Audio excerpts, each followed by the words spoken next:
마가복음 5장 35절에서 43절입니다. 35절에서 43절 교독으로 읽고 마지막 43절은 같이 읽도록 하겠습니다. 35절 제가 먼저 읽겠습니다. 아직 예수께서 말씀하실 때에 회당장의 집에서 사람들이 와서 회당장에게 이르되 당신의 딸이 죽었나이다. 어찌하여 선생을 더 괴롭게 하나이까?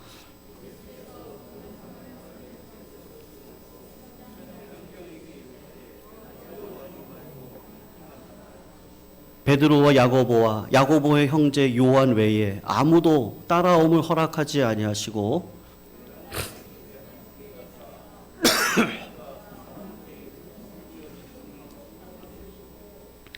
들어가서 그들에게 이르시되 너희가 어찌하여 떠들며 우느냐? 이 아이가 죽은 것이 아니라 잔다 하시니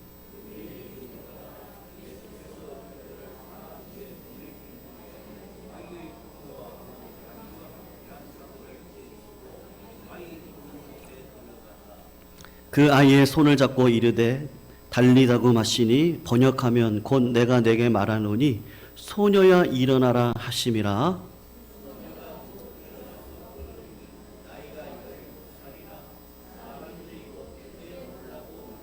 같이 읽습니다. 예수께서 이 일을 아무도 알지 못하게 하라고 그들을 많이 경계하시고 이에 소녀에게 먹을 것을 주라 하시니라. 아멘. 사랑하는 성도님들, 주님의 이름으로 하나님의 평강이 함께 하시기를 축원합니다. 오늘 살리는 교회, 살아나는 교회. 제가 우리 교회 이제 부임한 지 다음 주면 정확하게 6개월이 되어져 가는데요. 기도하는 가운데 이제는 우리 교회에 대해서 좀 비전을 선포할 필요가 있겠다. 물론 금요일 날이나 수요일을 통해서 간간히 말씀을 드렸지만 한 3주 정도 우리 예강교회의 비전에 대해서 같이 이야기를 나누고 또 비전을 공유하는 시간을 가졌으면 좋겠습니다. 여러분, 마가복음 5장의 내용들을 보면 이 두 개의 사건이 이렇게 섞여 있는 것을 우리가 볼 수가 있습니다.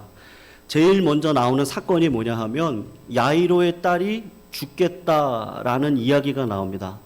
그래서 야이로가 예수님에게 와서 딸을 고쳐주세요, 딸을 살려주세요 라는 내용이 나옵니다. 그래서 예수님께서 회당장 야이로와 함께 야이로의 집으로 가고 있습니다. 그가 가는 길 도중에 12의 혈루증을 앓았던 여인, 이 부인병이죠. 하혈이 일어나는데 그 하혈을 막을 길이 없는 이 여인이 중간에 들어오게 되는 것이죠. 예수님을 만나게 됩니다. 예수님이 가던 길을 중단을 하시고 그 여인을 고치시고 그리고 다시 오늘 본문 35절부터 야이로의 집에 가서 그의 딸을 고치는 사건이 나오는 것인데 이 두 가지 사건을 통해서 하나님께서 우리 예강교회를 향한 비전이 있고요. 우리 교회를 향한 목적이 있다는 것을 제가 발견을 하였습니다. 여러분, 첫 번째로 중요한 것이 무엇이냐 하면 고난이 우리를 하나님께로 가게 한다는 것이죠. 우리로 하여금 예수 그리스도께로 가게 하는 것이 무엇입니까? 고난이 가게 합니다. 여러분, 우리가 꼭 기억해야 될 것이 있는데 성도님들 고난이 있으시고 고난이 올 거고 또 고난의 경험을 갖고 이 땅 가운데 오셨는데 고난이 있으시다면 그 고난에는 반드시 뜻이 있다. 누구의 뜻이요? 하나님의 뜻이 있다. 하나님의 깊은 의미가 있다. 그걸 믿으시기를 주님의 이름으로 축원합니다. 고난이 당하는 의미가 무엇이겠습니까? 딱 한 가지예요. 예수님께로 가라. 주께로 가라. 하나님만 바라봐라. 하늘 문만 바라봐라. 그 의미입니다.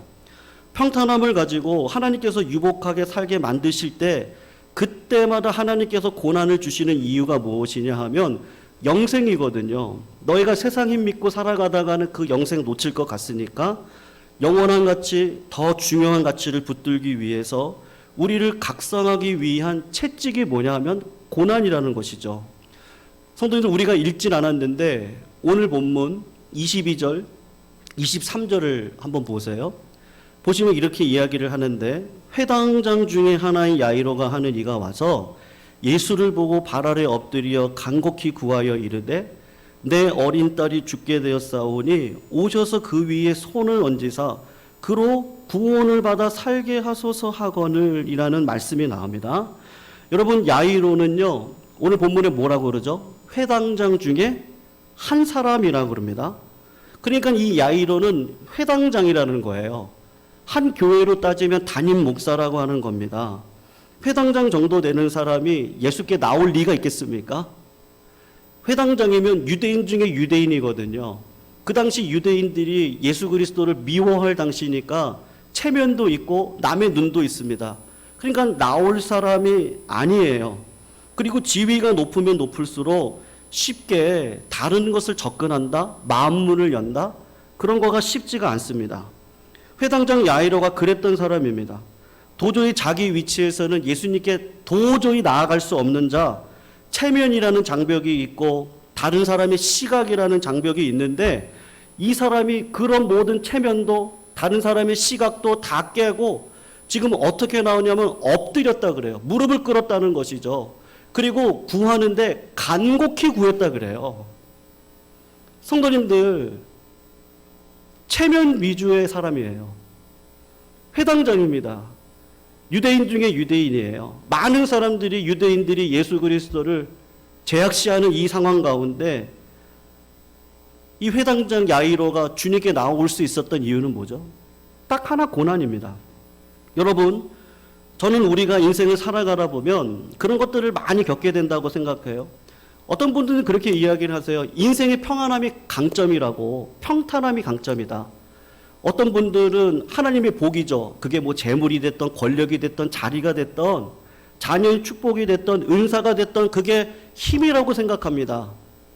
성도님들 잘 보시면 평탄할 때 우리가 이룬 게 뭐가 있습니까? 평탄하면 사람이 넓어지기보다는 오히려 좁아들어요. 자기 안에 안주하려고 합니다. 절대로 넓어지려고 하는 마음이, 우리에게는 그런 마음이 없습니다. 우리의 삶 가운데 부가 됐던, 권력이 됐던, 축복이 됐던, 은사가 됐던, 그것만 갖고 있으면 많은 것을 한다고 생각하는데, 그런데 은사를 썩히고 있는 사람들이 얼마나 많습니까? 우리의 영역이 언제 넓어지죠? 우리가 이제까지 한 번도 안 해봤던 일들 우리가 언제 합니까? 우리가 한 번도 기도해보지 않았던 일을, 그 비전을 우리가 어떻게 기도할 수 있습니까? 우리가 한 번도 접촉해보지 않은 사람들을 우리가 어떻게 전도할 수 있습니까? 그건 다른 이유가 아니라 고난 때 할 수 있어요. 고난, 잘 보면 고난이 우리를 크게 만들고 고난만이 우리로 하여금 한계를 뛰어넘게 하죠. 헝그리 복서라는 이야기 성도님들 들어보셨죠? 어떤 사람이 권투를 제일 잘합니까? 상식적으로요. 상식적으로는요, 권투가 뭐죠?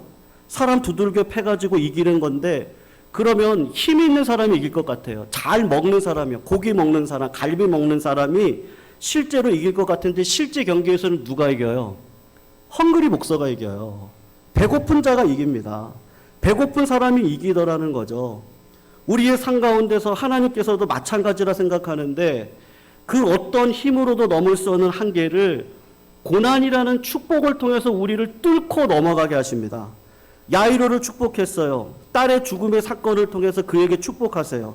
그것 때문에 자기가 야이 회당장이라고 말하는 그 자리에서 예수님께 가까이 갈 수 있는 그 한계를 뛰어넘는 것, 바로 이 딸의 죽음인 것이죠. 그래서 성도님들, 그런 의미에서 하나님께서 우리의 삶에, 우리 교회를 향해서요, 성도님들을 만나면 그런 얘기 자주 하셨거든요. 왜 우리 교회가 이렇게, 성도님들도 좋으시고 그러시는데 왜 이렇게 힘듭니까? 우리 성도님들의 가정을 보면 고난이요, 계속해서 물어붙여요. 참 저걸 어떻게 견디실까? 그런 마음이 드는데, 왜 지속적인 고난을 주시죠? 이유는 하나입니다. 나의 한계를 뛰어넘는 신앙을 주기 위해서. 우리 교회가 하나님 앞에요, 뛰어넘어야 될 부분이 있습니다. 영적으로 기도하면 그게 보이기 시작을 하는데, 그 고난을 뛰어넘으라고 하나님께서 우리들에게 주신 그 믿음의 반응이 있거든요. 고난이 아니면 하나님 앞에 기도하지 않으니까 하나님께서 고난을 통해서 한계를 뛰어넘을 수 있는 그 자리에 우리 모두를 세워주시는 것이죠. 우리의 삶 가운데 모든 한계를 믿음의 눈으로, 믿음의 능력으로 뛰어넘으시는 그런 귀하고 복된 성도님들이 다 되시기를 주님의 이름으로 축원을 합니다. 또 한 가지 중요한 게 뭐냐 하면 오늘 제목 그대로예요. 다른 사람을 살리면요, 내 문제가 해결됩니다. 믿으시죠? 우리 교회가요, 살리는 교회 되면요, 살아나는 교회가 됩니다. 부흥을 위해서요, 다른 거 할 필요가 없어요. 살리는 교회가 되면 돼요. 지금 예수님께서는 야이로의 부탁을 받고 야이로의 딸을 고치러 야이로의 집에 가고 있어요. 어떤 의미에서 오늘 본문을 한번 집에 가서 묵상을 해보십시오. 야이로는 어떤 면에서 보면 예수님의 시간을 산 사람이에요. 예수님의 관심을 잡았던 자예요. 회당장이 무릎을 꿇고 하나님 앞에 간곡히 기도했던 자입니다. 그러면 예수님의 시간은 야이로의 거예요. 사실 자기 딸의 죽음과 같은 문제가 가장 급한 문제입니다. 무슨 문제인지 모르는데 경각에 달린 문제, 이 급한 문제를 지금 야이로가 허락을 받아가지고 예수님과 함께 이제 고치러 가고 있어요. 그런데 여러분, 방해꾼이 나타났습니다. 어떤 여자였습니까? 12해 동안 혈루증을 앓았던 여인이에요. 부인병입니다. 하혈이에요. 계속해서 피가 흘러요. 피가 썩은 데가 나요. 남편이 있었겠죠. 계속해서 피가 흐르니까 아이를 낳을 수 있었겠습니까? 아이도 못 낳아요. 남편이 처음에는 괜찮다 그러겠죠. 그리고 병원에도 가보자, 고쳐보자. 12년 동안 병원에 가서 고치려고 하는데 고쳐지지가 않아요. 집에 있는 재산은 다 탕진이 되어지고 이제는 어찌할 수 없는 상황 가운데 있는 이 여인, 어쩌면 남편이 떠났는지도 모르겠어요. 갑자기 그 여인이, 방해꾼이 나타나서 예수님과 대화를 나누고 예수님께 고쳐달라 그러고 옷자락에 손을 댔다 그러고 옷자락에 손을 댄 자가 누구냐고 그러고 우리 주님이 내 능력이 나갔다고 그런 이야기를 하고, 하여튼간 성경에서 짧은 시간이지만 상당한 시간이 흘렀을 겁니다. 예수님이 어떤 메시지를 주시지 않습니까? 여러분, 그런 상당한 시간이 흐를 때 야이로의 마음 가운데 답답함이 있겠죠. 내가 지금 내 딸 고치는 거 급한데 왜 이상한 여인이 나타나서 방해하냐? 내 병을 고치는 것도 좋지만 12해 동안 혈루증을 앓았다는 게 뭐예요? 이 여인은요, 그냥 12년 동안 겪었던 만성병입니다. 죽고 사는 문제가 아닙니다. 그런데 자기 딸의 문제는요, 죽고 사는 문제예요. 그러니까 누가 더 급해요? 내 딸이 더 급하죠. 너는 만성병 아니냐? 나는 지금 죽고 사느냐 하는 문제다. 귀찮게 만들지 말고 입은 고치고 난 다음에 대화하자. 그렇게 할 수도 있는데 야이로에게 그런 모습이 없어요. 여러분, 저는 이게 의미가 있다고 생각합니다. 시간을 오래 끌었어요. 야이로의 마음 가운데 안타까움이 있습니다. 나중에 보니까 오늘 본문 35절 말씀인데 성도님 한번 보세요. 아직 예수께서 말씀하실 때라 그래요. 이때가 언제냐면 하혈을 계속해서 흘리고 있는 12년 동안 만성병을 가지고 있는 이 여인과 이야기할 때예요. 그때에 회당장 집에서 사람들이 와서 회당장에게 이르되 당신의 딸이 죽었나이다. 어찌하여 선생을 더 괴롭게 합니까? 그렇게 이야기를 해요. 죽었으니까 이제 손대지 마세요. 끝났어요. 예수님 더 괴롭히지 마세요. 지금 그런 이야기를 했다는 거예요. 여러분, 부모라고 하면 이런 상황에서 어떤 마음이 드시겠어요? 제가 야이로라고 하면요, 저는 분노하는 마음이 먼저 들 것 같아요. 너 때문에 내 딸은 낫지 않고 너만 병이 났다라는 반응을 보일 것 같아요. 저 같으면요. 근데 야이로는 전혀 그런 반응을 보이지 않았던 것 같습니다. 그런 반응을 보이지 않았던 그 야이로에게 주님이 하신 말씀이 무엇이죠? 두려워하고 믿기만 하라. 성도님들, 두려워하지 마시고 믿으시기를 주님의 이름으로 축원합니다. 두려워 말고 믿기만 하라. 이게 상당한 의미가 있어요. 우리가 이 땅을 살아가면서 믿음이 뭐냐? 성도들, 믿음이 뭐예요? 수많은 정의가 있습니다. 한마디로 말하기가 힘들지만 믿음이 있는 사람에게 나타나는 현상이 뭐예요? 하나님의 음성을 듣고 두려워 말라, 놀라지 말라, 이 음성을 들으면 초조하지가 않아요. 믿음이 없을 때 나타나는 현상이 뭐냐? 초조함이에요. 꼭 뭐라 그러죠? 마지막 기회라고 생각합니다. 우리가 되게 유혹에 빠지는 이유가 뭐냐? 사기당하는 사람들의 특징을 보면 다 급해요. 그건 놓치면 내 인생 끝이라 그래요. 이번 아니면 안 된다고 그래요. 우리 교회 청년들이 있는데 결혼도요, 급하게 하시면 안 돼요. 기도해 보아야 됩니다. 사계절을 살아봐야 됩니다. 이렇게 좋은 남자 없다고, 빨리 해야 된다고, 지금까지 참아왔으면요, 좀 더 참아보고, 기도해보고, 그리고 하나님께서 원하시는 뜻이 무엇인지 가야 되는 거죠. 목회도 똑같습니다. 하나님께서 목회를 하다 보면 하늘에서 주시는 지혜가 있는데 그 지혜가 뭐냐면 이 영적인 감이거든요. 내가 지금 급한 마음인가? 아니면 하나님께서 원하시는 그 담대한 마음이라서 기다리는 마음인가? 어떤 분들을 보면 너무 서두른다. 왜 이렇게 서두르지? 그래서 마음속에 서두르면 안 되는데 그렇게 이야기를 할 마음에 갖고 있을 때 꼭 우리 어르신 연세 드신 목사님들이 이런 얘기를 하셨어요. 기도해 봅시다. 옛날에 그런 이야기를 들으면 우리 목사님께서 할 말이 없으셔서 기도해 봅시다. 그렇게 말하는 줄 알았습니다. 그런데 시간이 지나고 보니까 우리 어르신 목사님들의 말씀이 다 맞아요. 기도해 봅시다가 정답이에요. 왜 기도해 봅시다라고 합니까? 진짜 기도가 필요하기 때문에 그래요. 그리고 내 안에 있는 감정을 좀 컴다운 시킬 필요가 있기 때문에 그렇습니다. 서둘러서 되는 일이 하나도 없죠. 제가 우리 교회 6개월 부임했는데 이제 부임한 지 6개월입니다. 개인적으로 우리 다음 주에 당에 우리 중직자 연석 모임을 갖지만 제가 2월 첫째 주에 부임해서 당의 중직자 연석회 모임 가지면서 제가 목회 철학에 대해서 말씀을 드렸습니다. 첫 번째로는 이 담임 목사에 대한 인격과 준비입니다.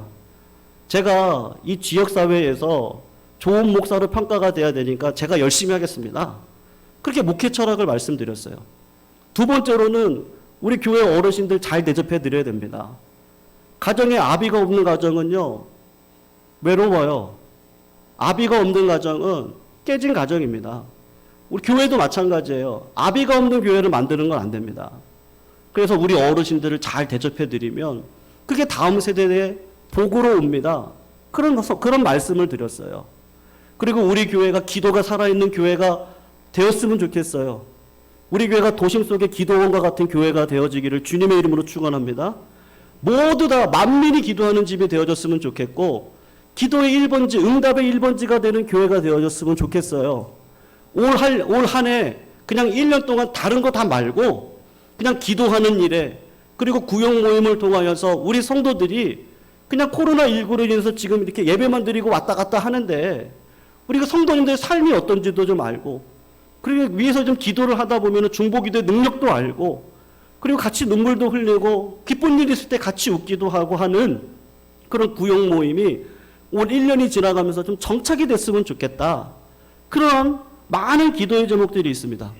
근데 하나님께서 저에게 하시는 말씀은 뭔지 아세요? 코로나19로 인해서 이찬영 목사 컴다운해. 그리고 우리 어르신 목사님들이 말씀하신 것처럼 기도해 봅시다. 저는 하나님 앞에 이렇게 하면 좋겠어요. 이렇게 하면 좋겠어요. 그러는데 하나님께서는요. 기도해 봅시다. 코로나19 제가 2월 달에 부임해서 한 달 지나고 저희 교회가 한 달하고 한 주 예배를 쉬었습니다. 주일 예배를. 그리고 뭐 수요 예배, 금요 예배도 이렇게 쉬었던 적이 있었습니다. 그런데 뭐는 안 쉬었죠, 우리 교회가요? 새벽 예배는요, 단 한 번도 쉬지 않았어요. 우리가 큰 교회였으면요, 새벽 예배 못 드렸을 거예요. 근데 작은 교회니까 그 강점으로 새벽 예배를 계속해서 드릴 수 있었는데, 하나님께서는 기도해 봅시다. 이 기도를 통해서 하나님께서 어떤 마음을 주시느냐 하면, 두려워 말라, 놀라지 말라. 내가 너와 함께 하리라. 하나님 반드시 이 비전들 이뤄 가실 줄로 믿습니다. 성도님, 그러면 어떻게 하면요? 기도하면 되는 거죠. 근데 기도하면요, 뭐가 보이는지 아십니까? 우리 주변에 12해 혈루증을 앓은 사람들이 보이기 시작을 해요. 네. 기도하면요, 성도들 꼭 기도하시기를 주님의 이름으로 축원해요. 우리가 하늘의 능력은요, 기도 외에는 없습니다. 저는 확신합니다. 물론 말씀의 묵상이 있어요. 근데 그것보다 더 단순한 어린아이가 되지 않으면 천국에 갈 수 없다 그랬는데 어린아이 특징이 뭐죠? 엄마 아빠한테 늘 부르짖어요. 그러니까 기도를 하면 하늘의 음성을 반드시 듣습니다. 하나님의 뜻을 반드시 알아요.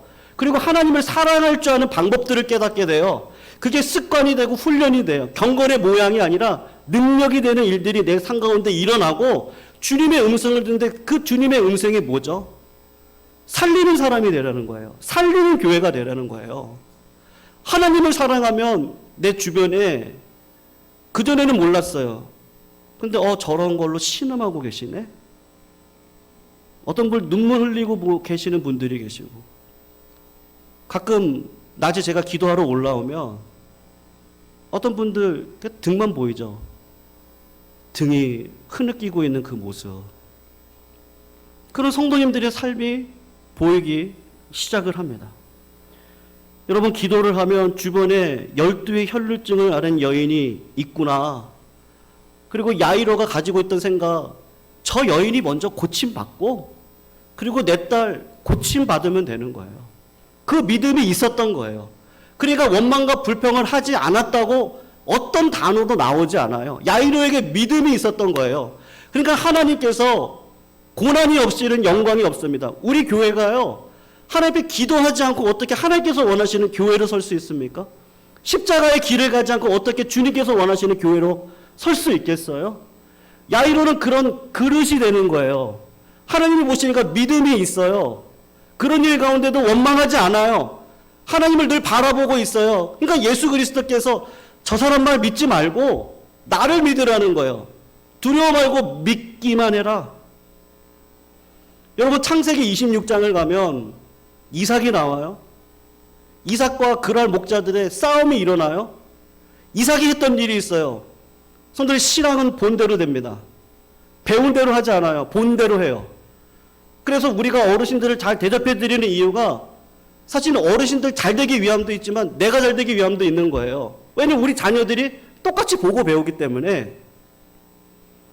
아버지가 팠던 우물을 이삭이 다시 파요. 근데 그랄 목자가 와가지고 이거 내 땅이야 달라고 그래요. 이삭이 싸우지를 않아요. 그래, 너 가져. 그래요. 악을 악으로 갚지 않고 선으로 갚아요. 두 번째, 아버지가 팠던 우물을 또 파요. 저는 그게 기도였으면 좋겠어요. 그게 찬양이었으면 좋겠어요. 우리 믿음의 선조들이 팠던 그 우물, 기도의 우물, 말씀의 우물, 하나님의 그 성령의 임재의 우물을 우리도 똑같이 파요. 근데 마귀가 와가지고 달라 그래요. 마귀와 우리 싸우지 않아요. 하나님만 바라보는 거예요. 악을 악으로 갚지 않고 선으로 또 갚아줘요. 세 번째, 또 아버지가 팠던 우물을 또 팠어요. 근데 그때는 그랄 목자가 오지도 않아요. 달라고 하지도 않아요. 그때 이삭이 했던 말이 뭔지 아세요? 르호봇. 내가 넓은 땅을 얻었다. 하나님이 우리 장소를 넓게 하셨다. 아마 처음 우물보다 두 번째 우물보다 이 세 번째 르호봇의 우물이 더 컸던 것 같아요. 조그만 거 하나 얻고 갈 수 있는데 하나님께서 상황 속에서 악을 악으로 갚지 않고 믿음을 반응한 거죠. 그냥 달라고 하니까 줘요. 또 줘요. 근데 마지막에는 악이 그냥 가만히 있어요. 이미 그릇이 큰 거예요.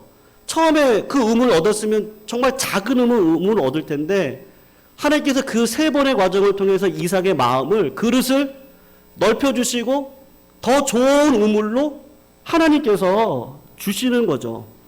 이삭의 태도가 먼저 르호보 됐습니다. 큰 그릇이 됐습니다. 그러니까 하나님께서 물질도 르호봇으로 주는 거예요. 실제적으로 주시는 건데 그게 성도의 여유인 거죠. 성도님들, 우리 교회가 해야 될 일이 있다면 그릇싸움 하시기를 주님의 이름으로 축원합니다. 제가 지난 금요일 날 이전 교회 섬겼던 우리 교육자, 후배 교육자를 만났어요. 제가 그 교육자한테 제 비전을 이야기를 했어요. 우리 주변, 예강교회 주변에요, 얼마나 훌륭한 교회가 많은지 아냐고. 그 강도사님도 아시더라고요. 바로 여기 지척에 세해된 교회에 있어요. 분당 우리 교회에 있어요. 우리들 교회에 있어요. 저쪽 이쪽으로 넘어가면 꿈의 교회가 있어요. 조금만 더 가면 선한 목자 교회에 있어요. 여기 광교로 가면요, 광교 아래도 얼마나 좋은 교회가 많은지 몰라요. 보정동에 안디옥 교회 있어요. 우리 집 교회, 큰 교회. 근데 저는요, 두렵지가 않아요. 제가 두렵지 않다 그랬어요. 우리 교회 꿈이 있는데 제가 그 강도사님한테 처음 먼저 이야기를 했어요. 우리 교회가 작은 교회지만 강한 교회 될 거다.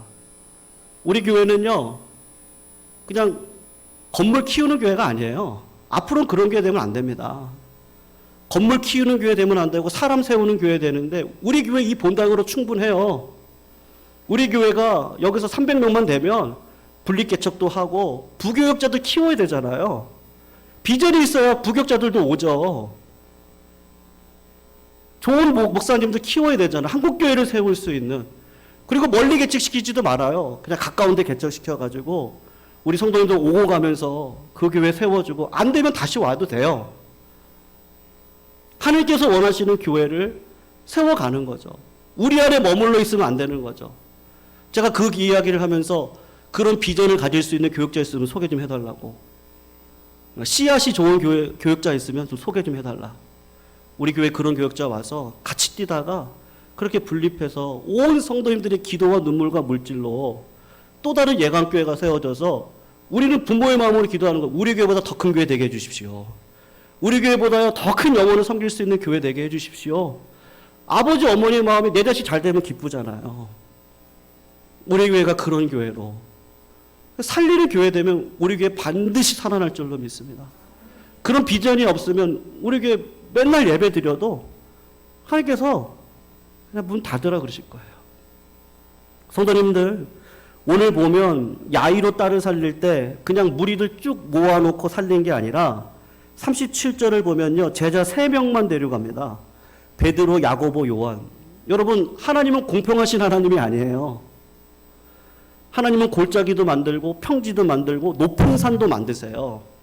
평지만 있게 하지 않으세요. 왜냐하면 평지만 있으면 그냥 늪이 되거든요, 땅이. 그러니까 골짜기도 만들지고 평지도 만들고 높은 산도 만들어요.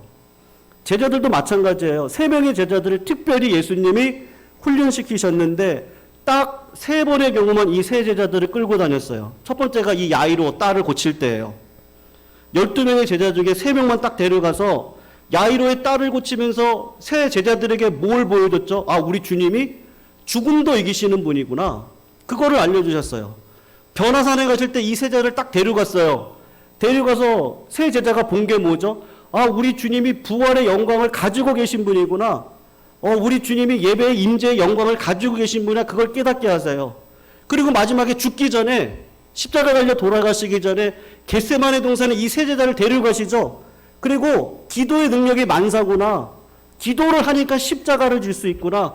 기도를 하니까 하나님께서 주시는 비전의 길을 걸어갈 수 있구나. 3 제자들에게 이걸 딱 알려주신 거예요. 예배의 영광, 기도의 영광, 그리고 죽음을 이길 수 있는 삶의 실제적인 영광을 알려주신 거죠.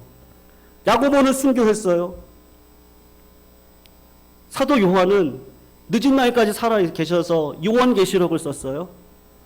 베드로는 더 할 말이 뭐가 있겠습니까? 거꾸로 십자가 달려 돌아가신 자. 주님의 일을 위해서는 내 한 몸 바쳤던 베드로. 성도님의 신앙은 본대로 합니다. 사도행전 4장에 보면 이렇게 이야기를 해요. 그들을 불러 경계하여 도무지 예수의 이름으로 말하지도 말고 가르치지도 말라. 그랬더니 베드로와 요한이 뭐라고 이야기하냐면 가로되 하나님 앞에서 너희 말을 듣는 것이 하나님 말씀 듣는 것보다 옳은가 판단해라. 그 다음에 중요한 고백이 뭐예요? 우리는 보고 들은 걸 말하지 않을 수 없다. 증거했던 이유가 뭐죠? 기독교는 가르침의 종교가 아닙니다. 기독교는요, 사건의 종교예요.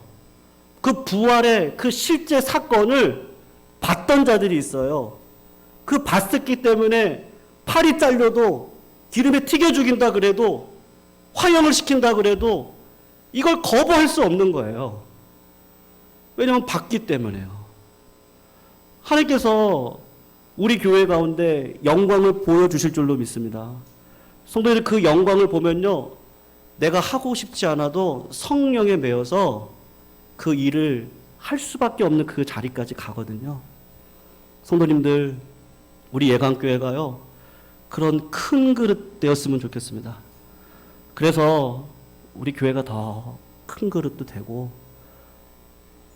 우리 한국교회 부교육자들 오갈 데 없는 자들도 많고, 저도 고생했고요.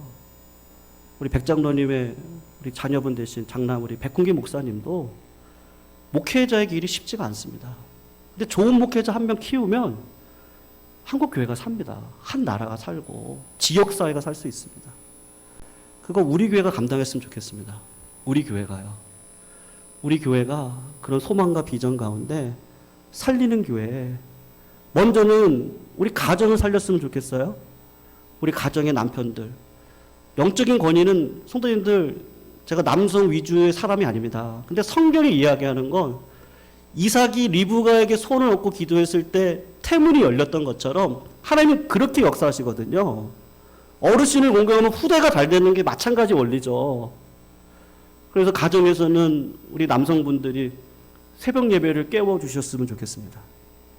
그리고 교회를 오시지 않는 분들은 오실 수 있도록 저희가 기도 제목을 내주세요. 그러면 같이 기도하고, 같이 기도하는 가운데 하나님이 지혜를 주시면 만나고 식사하고 이야기하고, 그렇게 해서 온 성도들이 사랑으로 하나가 되어지고 가정이 세워지고, 세워진 가정 가운데 힘을 가지고 우리 교회가 이제 할 수 있다는 마음을 가지고, 그리고는 하나님을 향한 뜻이 무엇인지, 그때 내 주변을 보면은 우리 지역사회에 복음에 필요한 자들, 혈루병을 앓는 자들이 많다는 걸 보게 하시고, 그들이 복음으로 들어오는 역할을 우리 교회가 감당하고, 그렇게 하다 보면 하나님께서 물질의 복, 여러 가지 복들을 부어주셔서 그것에 만족하지 않고, 우리는 여기서요 그냥 많은 분들을 키워내고 많은 교회들을 세워갈 수 있는 그 은혜의 교회로 서는 것, 그것이 하나님께서 우리 교회에 원하시는 뜻인 줄로 믿습니다.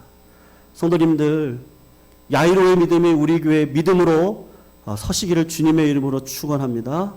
그러면 주님 말씀하실 겁니다. 두려워 말고 믿기만 해라.